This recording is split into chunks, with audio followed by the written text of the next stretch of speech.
Hey everybody, welcome back to the channel and welcome to my Drytron deck profile for the July 2021 format.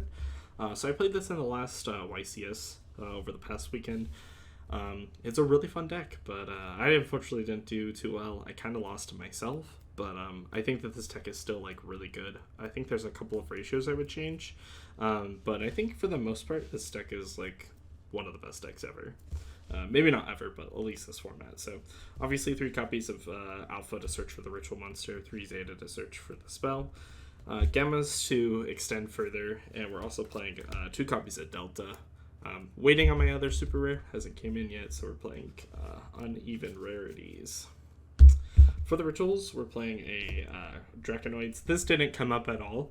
I think it will come up sometimes if you get drolled, but I think in future builds I'm probably just going to cut it, which I think seems really dumb. Like, a lot of people might think it seems really dumb, but I think that the Cyber Angels just achieve more in this deck. Speaking of them, we're playing Ben 10, Idaten, and Natasha, and then we're also obviously playing the Herald for the negates. But yeah, I think that these Cyber Angels actually accomplish a lot. You might get away with just cutting like the Idaten from your list.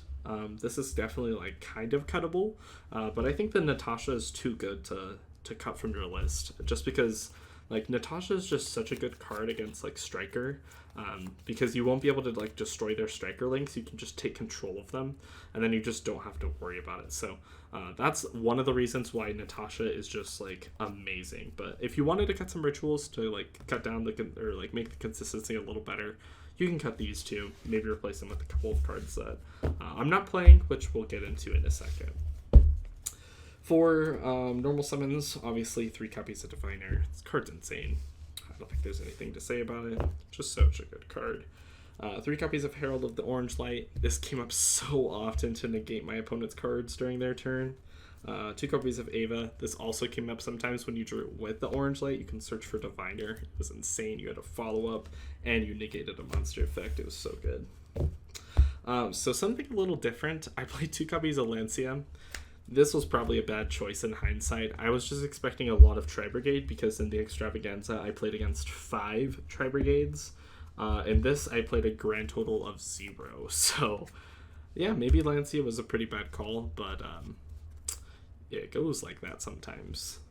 For spells, we're playing 3 copies of Droplets. This card's insane. I saw it against like a Mystic, my matchup, where he had Border on field. Kind of weird, but Droplet the Border, and I just kind of killed him through. It was great. I wish I would have saw this against Shadal's to negate the Winda, but I didn't. For like 2 games in a row. It's pretty rough. For spells, for the rest of the like consistency spells, we're playing 3 copies of Nova. We're playing 2 copies of Emergency and a copy of Fafnir. So this might seem like a really weird ratio instead of playing 3 Cyber Emergency, and it definitely is. Not gonna lie, but the reason why I decided to go for a 2-1 ratio for the Cyber Emergency Fafnir, or a 3-2-1 I guess in general, is because Fafnir isn't the worst under Droll. Because if you activate Fafnir and then search for Nova and they droll you, it's like fine. You can still summon a Drytron from your deck, and you still haven't used the effect, so you can kind of like work with it, and it's on your field and not in your hand. Whereas Cyber Emergency, it gets put to your hand, so it's kind of like more awkward to deal with while it's in your hand. With the Nova, you can at least like make Link Rebo and then maybe do something from there. But the Cyber Emergency, you're basically like locked into. You can't really use this like the effect of it, so I just decided to go with the Fafnir over it just for today.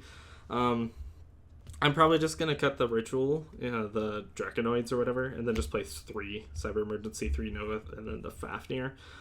Maybe I'll cut Fafnir, but I think it's like an okay card to search it for the Nova. It doesn't really accomplish much else after that.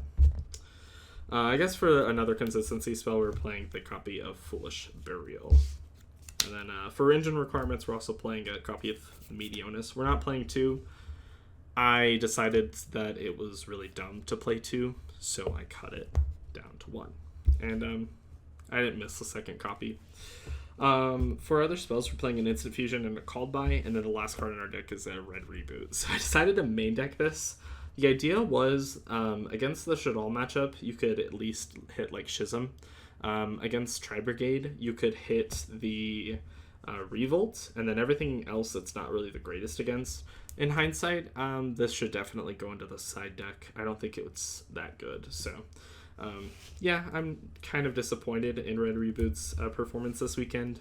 I thought that it was going to be really good, and it was just not the greatest. For extra deck, I don't think this has changed since the last time I showed this deck, but we're playing 2 copies of Fafnir with the 1 copy of Beatrice for like engine Xyz monsters. Then we're playing a Zeus package, the Lyrlisk, the Downer, the Zeus. Great cards, nothing to say about them. Then for links, we're playing Link Karibo, IP, Phoenix, Unicorn, Access Code, and Appaloosa. Nothing to say about these, they're all fantastic. They all come up very often. If you really wanted to cut one of them, you could cut Appaloosa. I don't think that she comes up the most often out of all of them, but she definitely does come up sometimes. Herald, Entis, and Millenniumize rounds out the last little bit of the side deck.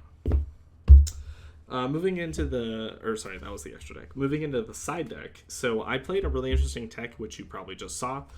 3 copies of Drag Down into the Grave. So I was kind of sick of losing to hand traps like Droll or Cycle Reader, so I decided to play Drag Down in the main deck. And the biggest downside to this card is your opponent gets to draw a card so they can draw into more hand traps, but it's honestly fine. Like, you like having your Drytrons in the graveyard, so you kind of go +1 off of this card, or maybe not +1, but at least break even, and you hit a hand trap or one of their important cards out of their hand, which is like kind of the super nice.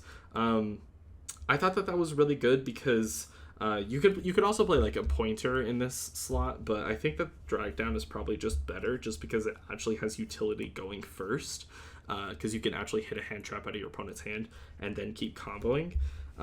So I decided to play Drag Down. I think that card was insane. I will also, to like kind of complement that, we're playing 3 copies of Ghost Spell. So basically, the Ghost Spells are here to stop DD Crows, stop call buys, or even another Ghost Spell. Honestly, you could Ghost Spell a Ghost Spell, which is kind of nice. I believe you can. Maybe you can't, actually. No, I think that's a lie. You can't Ghost Spell a Ghost Spell. I lied. But you could definitely like use it on their Cycle Readers, which has come up before, just not today, unfortunately. I activated Drag Down. It baited an Ash at least, so like it's not like I think it's actually like a pretty good card. So I'm gonna keep experimenting around with it. I think that I'm gonna keep it in my side deck. I think that it did pretty well. For other hand traps, we're playing 3 copies of Droll and 2 copies of Contact C. So I'm playing Contact C because I was having a bit of a problem in the Tri-Brigade matchup, and these were originally Veilers. But I decided to cut them for Contact C because this just completely shuts down their deck.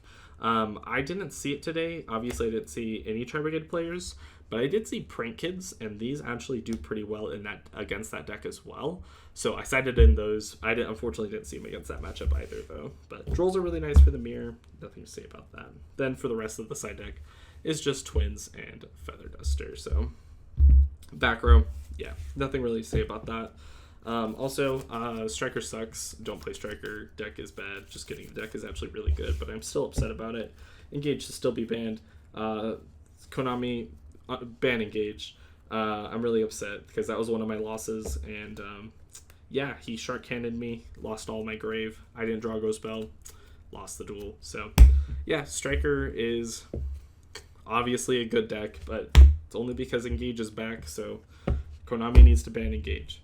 With all that said, thanks for watching, and I'll see you guys later.